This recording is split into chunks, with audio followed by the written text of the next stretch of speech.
Good day, subscribers. It's me, the finance guy, back with another video today, guys. And today we're going to be talking about pot stocks, cannabis in general, and just my run-of-the-mill thoughts about investing into these stocks, especially when they're so highly overvalued, in my opinion.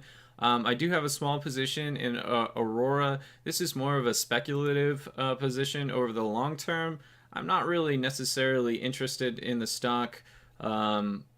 As much as I am in some of my other stocks that I have in my portfolio.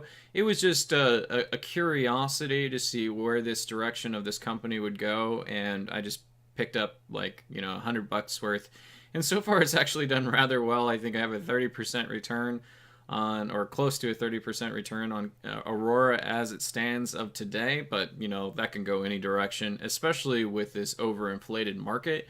I think it's rather interesting that some of these stocks have shot up almost 100% in 3 months, and it's getting to the point where the valuations and talk about just over the top bubbling is just getting really, really out of hand. So if you guys are invested into pot stocks, there is a chance that these companies could grow into their valuation.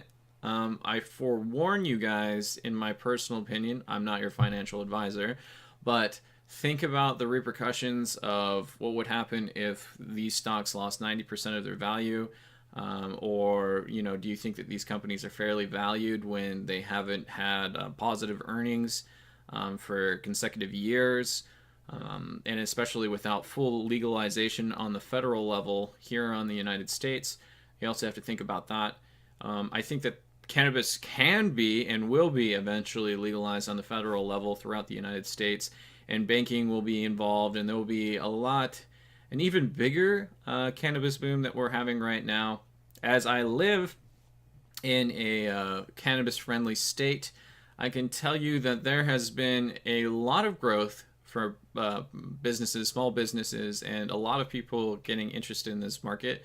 But I've also seen the repercussions of that, and I kind of know the direction, in my personal opinion, of where I think the cannabis market will be going. So just to let you guys out there, if you're here in the United States and you don't know kind of what goes on in an area where there is a lot of cannabis being grown, there's a lot of competition, and some businesses thrive in it and some really do not, and they close down.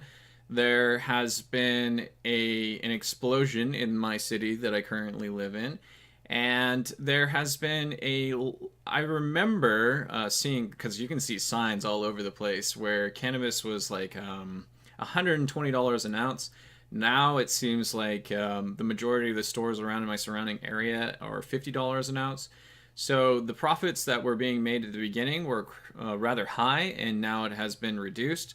And I think that a lot of stores have also slowed down on the amount of flour that they were producing, and have moved a lot further into oil-based, very similar to your e-pens, vape pens, or whatever you want to call them. They have moved into that area a lot more than than just flour-based. There still is a lot of companies that do around in the surrounding area for all kinds of different shops, but I feel like a lot of these companies are moving towards that just because of discretionary use and being able to, be able to smoke without people really being bothered or having to pack your bong with you, so to say.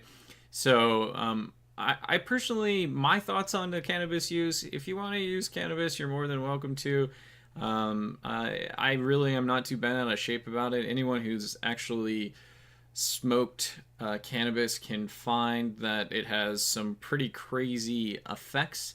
Some I think could be really useful and beneficial for a lot of people, and sometimes there's going to be side effects that people will not potentially find advantageous, potential paranoia, or the munchies, or it could be advantageous for somebody who's struggling with maybe some cancer treatment. That could be advantageous because it can get you to want to eat.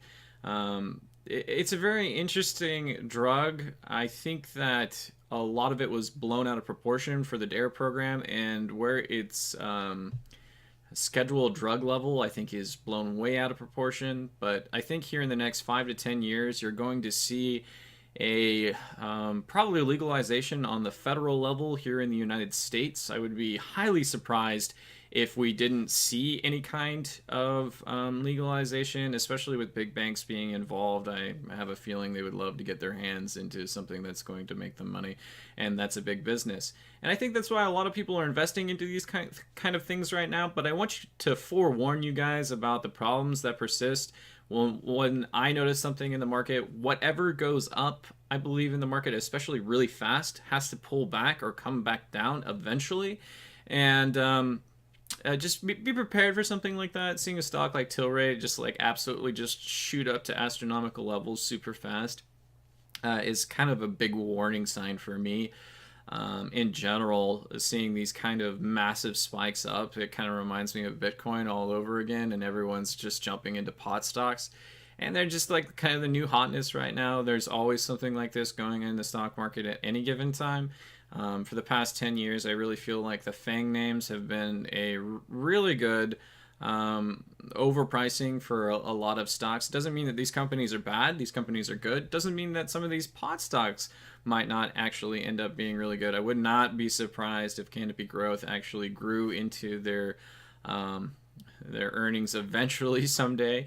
But a lot of these stocks are very overvalued, so just keep that in mind when you're investing into cannabis. Do a lot of research and where the direction of the company is going and what they're going to try and do for the future. And still, bring a lot of business to every consumer that's available, which I think that there is some stocks out there that could do really well in the future with this. But I just kind of wanted to talk to you guys about my perspective on that today. I'm just curious to hear your guys' thoughts on the matter. Feel free to subscribe if you haven't subscribed to the channel. I try and do at least 3 videos a week. I haven't been doing as many lately just because I've been so busy with a lot of things with my fiance and stuff in general. But I just kind of wanted to talk to you guys about that today, and hope to see you guys again next time.